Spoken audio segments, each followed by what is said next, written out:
Holistic Approaches to Educating Your Children, the Spirit of Neo-humanist Education with Didi Ananda Krpa. The Heart of Waldorf Education with Katrina Sloan. Home Educating Your Children with Parvati Brennan. Interviewed by Ada Mertz. ConsciousEarthAlliance.com. Good morning, good afternoon, or good evening, wherever you are. I'm Didi Ananda Krpa. At present, we are facing a global health crisis that affects the lives of everyone in this planet, and this health crisis also affects many people economically, mentally, emotionally, and socially. So we should even be more prepared, how to remain internally balanced and also socially balanced. So many even think to live urban life and relocate to countryside to live ecologically closer to nature. So we need a new way of life that will resonate with what we really want: peace and happiness, harmony with oneself and with others, and saving the planet, not leaving anyone behind. And that is what neo-humanism is all about. Neo-humanism is the new humanism redefined by Parvati Brennan to include not only humans, but also animals, plants, and whole ecosystem. Our forests, lands, mountains, waters, and sky, we need them all to survive. And in this philosophy, everyone, the plants and animals, have the right to live and to exist, just like the humans. And we are all in this together. And on top of that, this philosophy assigns us human beings as the main caretaker of the rest of the world, with the deepest love that we can offer, from our heart. And how to best disseminate this philosophy is through education. And how to save the planet and be sustainable without feeling that it is a part of oneself. So we need to find that connection. We fight for something or someone when we love that someone or something. In neo-humanist education, this feeling of oneness, this love for the entire creation, can be learned by children through the practice of yoga and meditation. Because in the practice of yoga and meditation, we give importance to the existential value of everything. Parvati Brennan said, and he is also the spiritual master of Ananda Marga. He said, I don't even just kick a stone, because in a stone, there's also consciousness. So how can I just kick something like that? I have to also give respect even to a stone. So this is one of the unique features of neo-humanist education. In a neo-humanist setting, young children do meditation guided by a teacher. Meditation is not replacing the beliefs or religion of a child, but rather in this guided meditation, children learn how to feel that universal love in a much broader way, by practicing it daily in the setting, so that they can transmit it every day in their day-to-day activities within the setting and also outside the setting in their family. So the practice of meditation at young age supports a child in how to connect naturally with nature, because they know that the plants and animals are not distant to them, with their peers in a loving way, and to the whole ecosystem. They develop respect and care for them through that interconnectedness.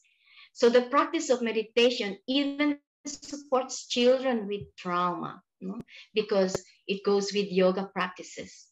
The yoga practices, it calms down the nervous system of a child. It clears the mind of a child.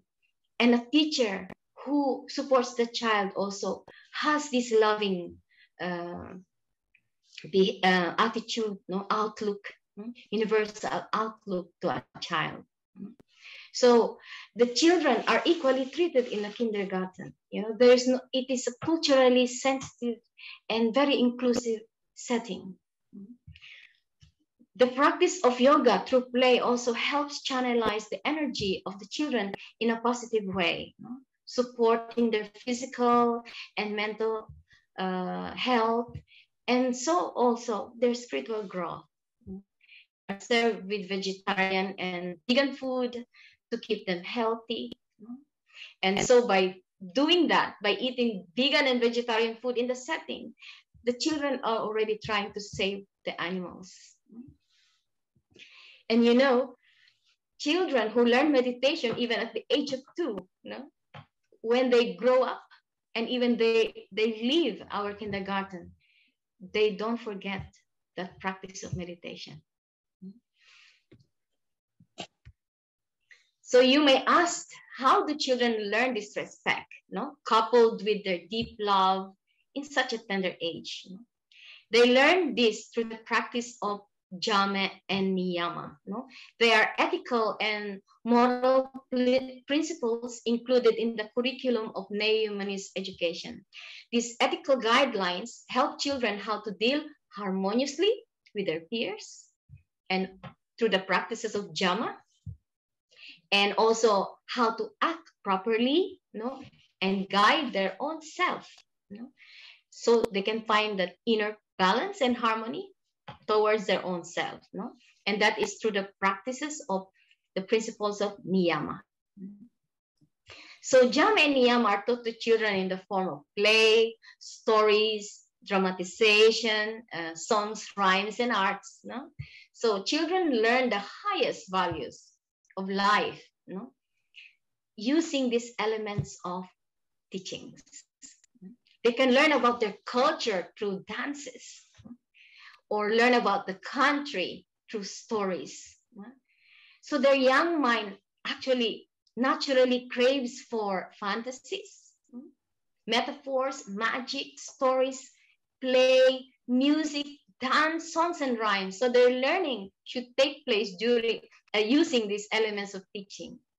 And so through stories, rhymes, songs, in different languages, they can learn the diversity of languages. They can learn the cultures of other countries, of other children. And a result, they learn inclusion. So the principles of jhana are ahimsa, satya, astya, aparigraha, brahmacharya. I'm not gonna explain all of them now, but I can take some of them. So for example, ahimsa, which is not causing harm consciously to others, in thought, word, or deed. And for example, also the brahmacharya, you can put them together in one story. The brahmacharya is the principle that in each and everything, there's the presence of that cosmic consciousness or the cosmic force. It can be taught to the children through stories, for example, in a role play, and through the curriculum, they will understand why we do not make a harmless creature suffer. Because there is a divine force within them. That is brahmacharya. Just like we have it, too, within us. So it is a, how can I say, it is a very holistic curriculum. And then another point is that in the principles of niyama, there are the shaucha, means the cleanliness, santosha, contentment, tapa, service or sacrifice, swajaya, learning about spiritual stories and lessons, and ishvara pranidhana, on meditation, ideating on the great. So for example, tapa, which is giving or sacrificing one's time and energy to help others, sacrificing something of your own to make others happy or alleviate the sufferings of others. This is service. And for children, how they can do service? They can do simple service like watering the plants, or those toys that they don't need anymore. Then they could donate to other children who don't have, to make them happy. No? So this is the third point, no, that I would like to talk about. That is the salient feature of neo-humanist education is service. It's a very important thing because service develops many positive traits of not only adults but also children. No? Through the practice of service, positive traits like humility are developed, sacrifice, kindness, leadership, and compassion is naturally developed in a child. As a result, the spiritual development of a child is triggered and is assured. It's just like the Jama and Niyama practices in a curriculum. It's just like an ignition key of a car. No? If you do it, there's a push, no? And it will lead you to the spiritual development. That's why Jama and Niyama leads to the spiritual development of a child. So, you know, in mysticism, many yogis, including Prabhat Sarkar, no? He said that developing compassion and humility, no? In an adult language, the surrendering one's ego, no? Is a requisite to attain self-realization. Because the goal of neo-humanism, the goal of neo-humanist education is the attainment of the goal of the union of oneself with the cosmic self. So neo-humanist education does not only support physical, mental, emotional, cognitive, and social development of a child, but rather all this development of the child on this aspect will lead to the development on the spiritual aspect. And this is the most special part of neo-humanism, that there's a clear goal with a clear and concrete practice to attain that goal. No? It is not theoretical. And the children practice that every day in a neo-humanist setting.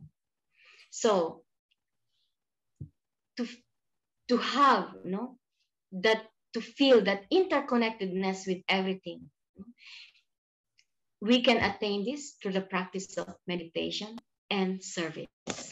So Prabhat Sarkar, the founder of the philosophy of neo-humanism, has given a clear and concrete practice that even small children can do it to be able to reach the goal of life, the real meaning of yoga, which is the union of oneself with the cosmic entity. When I was working in a kindergarten in Finland, we used to visit an old people's home, and this is a social service project of the children. They visit there to sing songs, present their arts, do the sitting yoga, because most of the old people were in their wheelchairs. So the children were very, very creative. They make them laugh with their stories and present their arts, and they give joy to these old people that sometimes even their own family don't visit them. So you see, giving joy to others is a form of service. It's a satsanga, a good company. It invites positive energy, positive microbiota. So who can say that small children cannot do service? Even by eating and vegetarian food, children are already trying to save the animals. So now, how we educators can benefit from the neo-humanist education? First and foremost, through the philosophy of neo-humanism, we will understand better what is the purpose of our life. Why we came here on this planet. Did we just come to enjoy and nothing more? No. P.R. Sarkar said we have a duty. We have a duty to this planet, to our family, to our children, and to our society.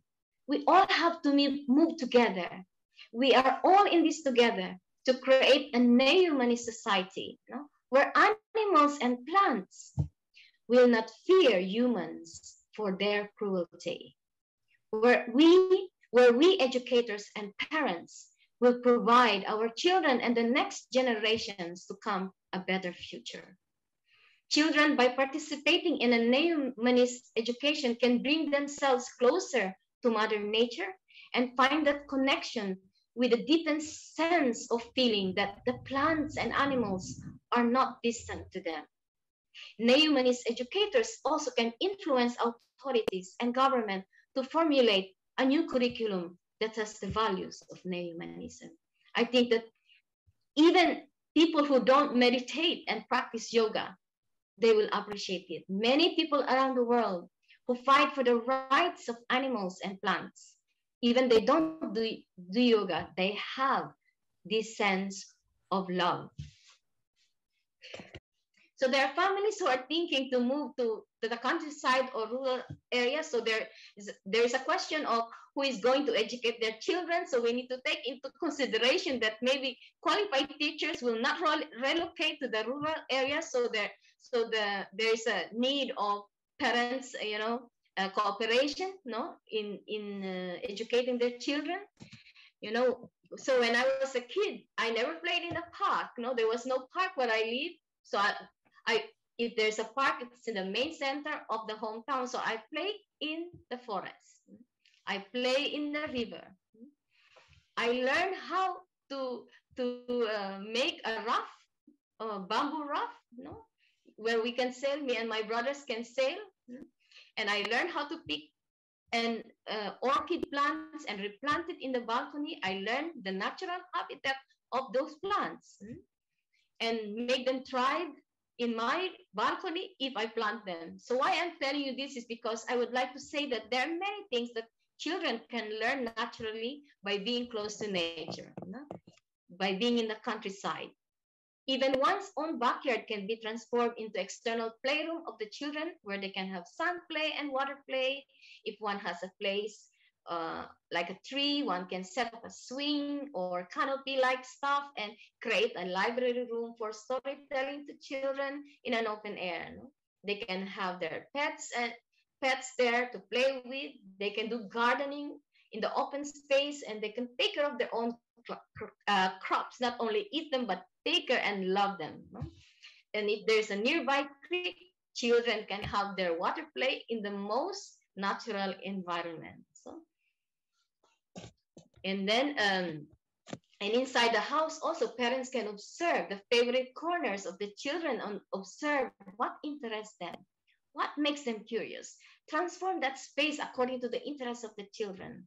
I remember one parent told me that he transformed one room of his house into a jungle because his kid wants him to be the tiger that chases him. So another interesting activity is music. Children can have fun learning musical instruments. Some children at the age of 4 can already perform and dance, and arts like painting can be done outside the house. All the messy things can be done outside the house or in the forest. If one is in the countryside, why not invite neighboring families to have cultural events? I used to bring children to the forest to do meditation and to do storytelling. I used to use natural materials that I find in the forest to make the story interesting with the small world materials. Thank you so much. Thank you for your contribution. Let me introduce Katrina Sloan from England. She is a Waldorf educator. Thank you. Yeah, so I will begin with a quote from Steiner. It begins with, it was a quotation taken from Steiner's writings as something that he teachers to take with them. It says, receive the children in reverence, educate them in love, and send them forth in freedom. And that is like the nub of Steiner education. It underpins what we do as teachers in a Steiner school. And basically all the teaching is done under the philosophy of Rudolf Steiner, who developed a spiritual science called anthroposophy, which is the nature of human beings. And there he spoke of each human being having a body, a soul, and a spirit. And this translates in education into working with children through their willing, their feeling, and their thinking. And this also connects in with working with hands, the heart, and the head. So using these three different methods of teaching right throughout the curriculum, each of the children are appreciated and are worked with in a holistic way, with reverence. So, for example, childhood is divided into three different distinct sections. So you've got the 0 to 7-year-olds, which usually is kindergarten age. And then you've got 7 to 14, the middle schooling, and 14 to 21, which is the upper school. And the overarching education is for the 0 to 7-year-olds is done through the willing, the activity, the actual doing. So their children of this age imitate. So it would be very important as educators and parents to be working and living in a way that's worthy of imitation. The third phase is from 14 to 21. So this is more working with the head, more the intellectual, more the moral phase of life, where they're more analytical and thinking. So I think throughout the education, it's kind of like comes from the heart. It's done through love and through appreciation that each child is an individual, and the importance of seeing who is there in front of you, kind of as to how we educate. So it's never prescribed, you do it like this, this, and this. There's kind of a sense of it's alive, it's an art form. So the teacher is like an artist, kind of, and working with what is in front of them. Can you maybe give some examples, practical examples, for instance, a day, in the life of a child, the Steiner school, primary school, would like where the heart would be stimulated, would be involved, heart learning. Can you give some examples of that, or an example? Yeah, sure. I mean, in the middle ages, between 7 and 14, it's often done through artistic activities where it's like the breathing life of the child. It's kind of developed through storytelling, through the handwork, craft activities where children are kind of feeling into what sort of colors they like, what sort of shape. Also kind of in relationship, it's very much about relationship with the teacher, with the parents, with the other pupils, and it's very much working things out together. And I think through that connection with the heart and the feeling life, there's a lot of singing, there's a lot of movement. There's a particular kind of movement called eurythmy, which is a very defined movement, but very beautiful as well. And lots of wet on wet painting.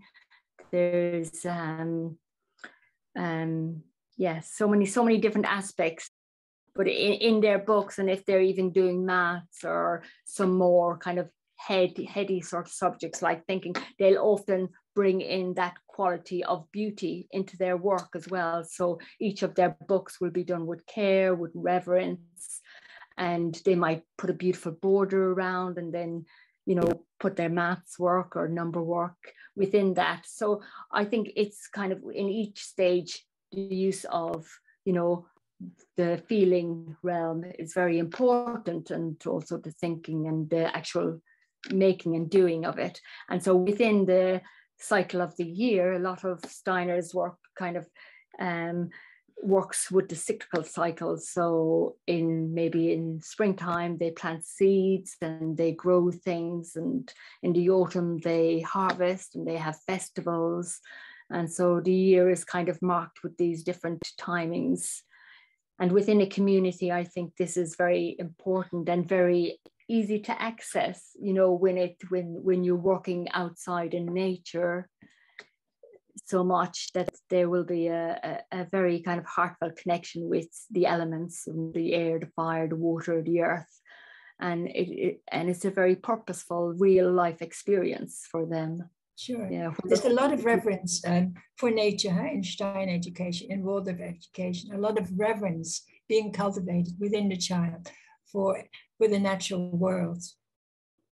Yes, two of the things that are encouraged are wonder and awe in everything that they do. And when they come in contact with, you know, whether it's a piece of soil or a flower, there's a kind of a moment of pause where, you know, it's looked at, it's observed, there's an appreciation for it, and it's encouraging that sort of sense of, you know, it's not to be taken for granted necessarily. It's something, there's something more to a flower than just what we see, or we just pick it and put it in a vase, or, you know, there's something alive about it. And it's encouraging that quality, kind of finding life in everything we do.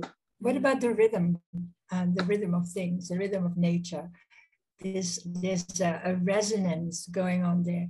And there's a lot of emphasis to have the routine. And would you like to elaborate on that? I think for young children, I think one of the things Steiner talks about is having the 3 R's in place, and that's rhythm, repetition, and reverence. And I think in that ability to work with those, we can encourage the child to feel secure in their environment. And so by repeating things, I mean, I know from my experience, when I've told children stories over and over again, they often want the same stories again, because they find something, it's nice for them to know what's coming next, and then something they have forgotten, they'll re-remember, and it becomes alive again. Yes. And so that repetition gives them a kind of a security. It's like the rhythm of the year, the winter, the summer, the autumn, the spring, you know, each brings its own quality. And I think within an environment in that way, a child becomes centered and they kind of feel their feet on the ground. So that security is something that they have deep inside themselves that they can carry throughout their life with them, wherever they find themselves. Yes. So I think, you know, to be pure in your own being is an amazing thing to be. Yeah. Also what I see that there's a warm relationship between the teacher and the pupil. This is very much encouraged. For instance, I know from having been a Steiner mother that the teacher would actually go and do home visits. What is the reason for that? I guess it's kind of to build links between school and home, and it's not two very different places. It's also kind of encouraging relationship. It's encouraging openness, connection with each other, and an understanding, a deep understanding of where, from the point of view of teacher, to see what the child's environment is an important part of getting to know them. And one of the practices teachers do often is do a child study. They also take children at nighttime in their mind's eye when they're doing their reflections at the end of the day. They might bring to mind different children or all the children and take them into sleep with them. And if there's any issues or any difficulties, often it becomes known. Beautiful. What to do out with the children then. Beautiful. To end the day with reflecting upon the child, you know. I think this really works. I've done it and experiences myself. So it seems that Waldorf education really would resonate with families moving to a rural area. What practical advice do you have for parents how to set it up? People who are setting up a community together, it would be very important to come together and do some sort of reading or research. And there are so many books from Steiner on education. And one is called The Kingdom of Childhood, which is an important piece of work and very easy to understand as well, not like some of his other works perhaps.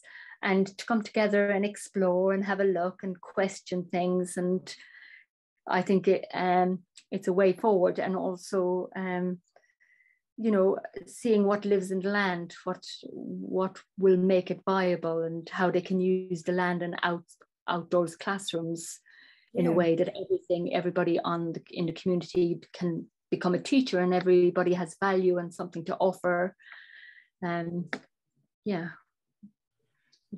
So the child would actually be like the middle point almost for the rest of the community, you know, to be his teacher or her teacher.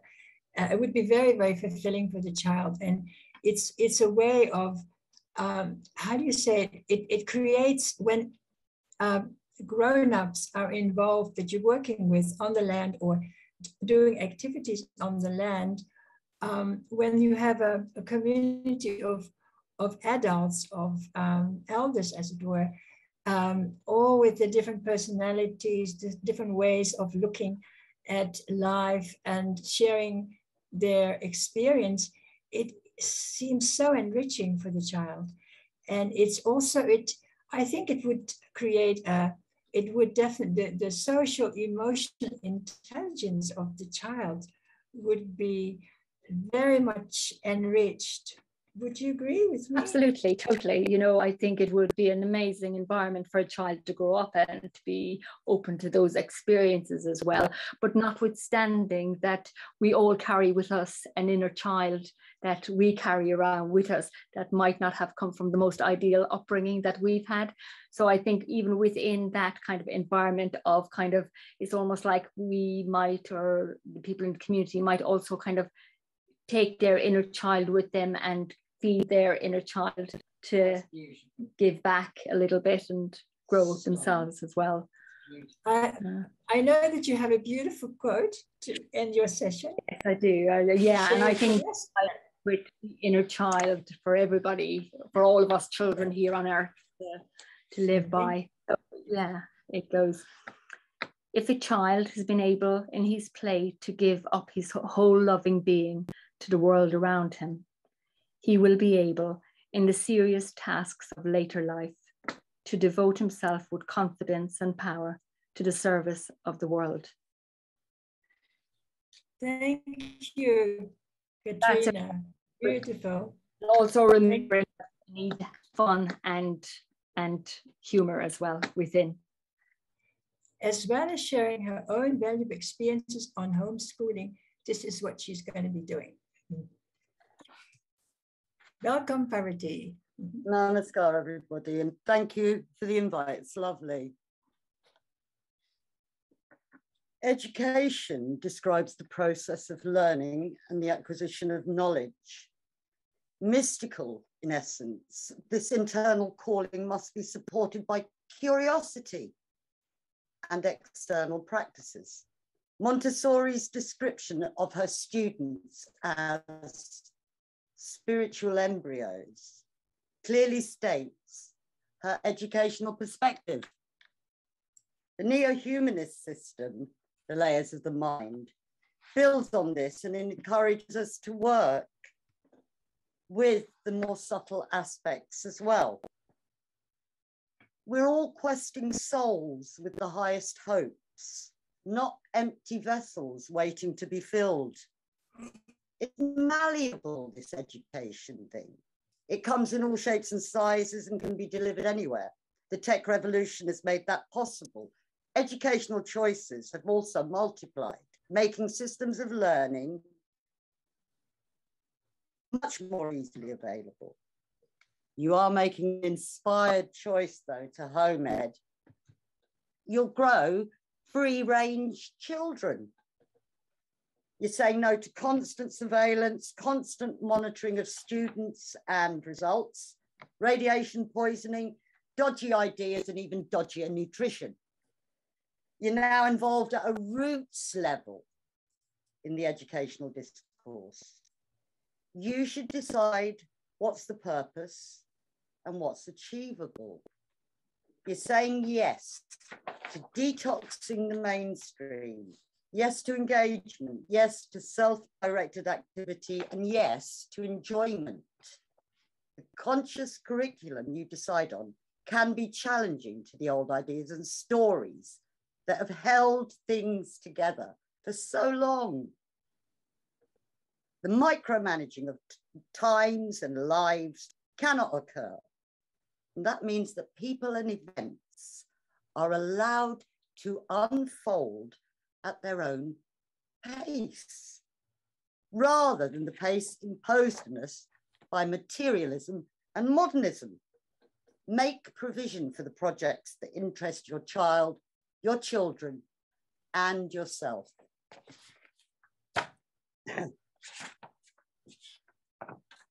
Madhavi wanted me to talk about my direct personal experiences of homeschooling. Yes, go ahead. I had 4 children under 7, when we lived on Clovelly. Now, Clovelly is a very unique village on the coast of West Devon. It's a heritage site.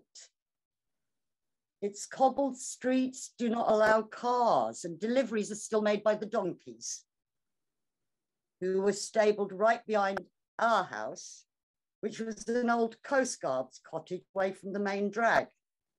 It was very rural and right by the sea.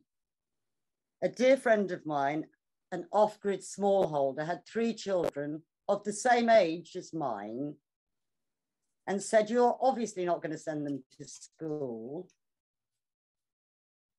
And I said, "No, I'm not going to send the kids to school." She said, "Well, take mine as well and let me work on the land." So I started Sunrise Outreach down this way with 7 kids, which was a blessing. Having been an old small school teacher, I had many good connections and colleagues within that area. I used a neo-humanist framework daily. So in the beginning, I presented sadhana and kirtan. What is that? Parvati, what is that, sadhana? What is that, sadhana? What is sadhana? Sadhana is the art of meditation, the art of withdrawal. A visualization takes place, a concentrated exercise, and then... Okay, thank you, thank you. I Continue. had a neo-humanist framework daily. And in the beginning, I did do a bit of chanting and meditation, but it was very much a novelty value thing for the children. I struggled with them at the age of 6 onwards for them to take that practice as seriously, even though I'm a Margi myself. What was more successful, though, for us were the yoga poses. Postures. And the yoga postures. The kids were happy to bend up their little bodies. And how did they find that? My own daughters, Leela and Shivani, are now 19 and 20 and daily practice yoga on their mats in my home still. They've developed that. We now have a yoga swing in our front room, which is a great bit of kit, and I'd recommend anybody to get it or to get one. And what else? What other activities were there? Yeah, I cannot. Tina, Graham, and Vera were all small school colleagues, and I lived around the area of West Devon where they were all living. Tina, who lived next door to me, offered free violin and music lessons. Graham and Vera, mature ex-head teachers of the small school, living in Heartland, offered classes and their support. You see, because over the years, this part of Devon has actually attracted some really interesting alternative educators because of this one project. Graham's methods was to immerse the children in the chosen topics. We did topics and projects. So if we were interested in Vikings, we made Viking clothes. We used sackcloth. We used Viking recipes to cook. We painted heraldic emblems and longships. We went to reenactment camps and lived as Vikings for the weekend. Vera's crafts were knitting to crocketing to felting. And they were a terrific source. Mohan lived on a working farm, and he had access to a decent plot of land to plant and grow, as well as a workshop. The workshop facilitated basic carpentry for them, bike repairs, and eventually boat rescue. Rem, a local fisherman, sold us his old vessel, and the kids made it water ready over the autumn and winter. Taking them to the local swimming pools, they got certificates for swimming distance and life-saving techniques, and that becomes really imperative when you live by the sea. Being seasonal. What I'm hearing is you make full use of the human resources and in your area. connecting the children with the activities that was going on in the community, involving them in it. Is that correct? It's an integral part of it. Yeah. Integral. Mm-hmm. One year they made their own polytunnel. The plan was that we wanted to raise some money so that we could visit the biomes down at the Eden Project in Cornwall. So they were going to plant some little seeds, grow some flowers, and go around selling them. But before they could do that, they had to build the polytunnel to put the plants in. We went to the recycling centre and got all we needed. Projects like this involve envisioning, measuring, practical 3D work, finally making a fully enclosed polytunnel. And the farm plot where we were growing at one point provided enough crop, cabbage, potatoes and carrots that Leela and Shivani, my two daughters, used to take it to the farmer's market to sell. All of them looked forward to going to feed the lambs, and the ones who were orphaned had to be given a chance. And Farmer Jimmy used to ask his tenants and all the kids to help. Wooding was also done. It had to be dried, seasoned, and eventually burnt. Donkey care was an essential part of my children's life on Clovelly. All the kids are encouraged to care for, walk, and ride the donkeys weekly. It's a duty, a true delight for any little neo-humanist. Maths and English were introduced through play, counters, dominoes, word cards, eventually transferring to bookwork. I encouraged a little of this every day. When our local secondary school started after school science lab, I phoned the science department and asked them to take in my homegrown kids, which they were really happy to do, really happy to open that dialogue and liaise with us. Needless to say, the experience was really nourishing and the kids loved the Bunsen burners, the test tubes and all the elements. So the community, as it were, was their learning ground. It was, you were not just confined to staying at home and learning within the context of the private home. The kids really went out and you allowed them to make use of whatever was available. So the world actually became their learning ground. This is what I'm hearing. Yeah, I think, Madhavi, we're all cosmic babies. The world on one level is our playground, yes. It is, and learning and playing, and yes, absolutely. Yeah. And I heard that, Parvati, that you were an example to quite a few parents there. They actually asked you, how did you do it? And on my door. It's astounding. It's astounding, really, when you think about it. But they used to knock on my door. It happened to me 2 or 3 times where it was mums would knock on my door and say, "Are you Leela's mum?" And I'd say, "Yes." And she'd say, "My daughter is friends with your daughter. There's no room at the local primary school. It was oversubscribed. What you do out there on the grass when you're reading them stories looks really interesting. Could we join you?"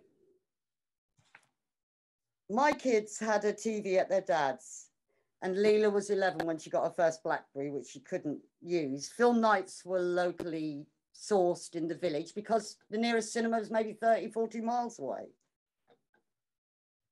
All 4 of mine, not the 5, but 4 out of 5 of my kids remain committed vegans, passionate about animal cruelty. And Shivani, at 19, is still an equestrian.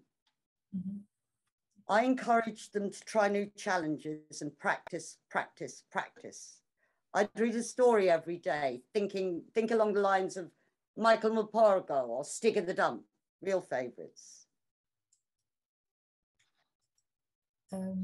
Parvati, we have to round it off very soon. I know you have lots to tell and very enriching, but it seems as if you've done very well as an educator and as a parent, and that many of the things that I think it's grand statements then.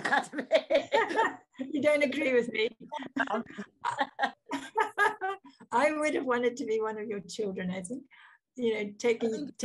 Going out and exploring the world out there and learning instead of staying at home, behind a desk, listening to the teacher and writing things down. It's like a living education. It's a modern education, and it's what education would have been like for most of the population before the state and the church intervened. Mm-hmm. In many ways. Probably. Yes, yeah. Absolutely. People weren't reading at their grandmother's knee. You filled their time with activities that were purposeful and meaningful. Yes. Thank you so much for your contribution. It was very interesting what you had to say. Yeah, and we'll speak to each other some more very soon, Parvati. Thank you.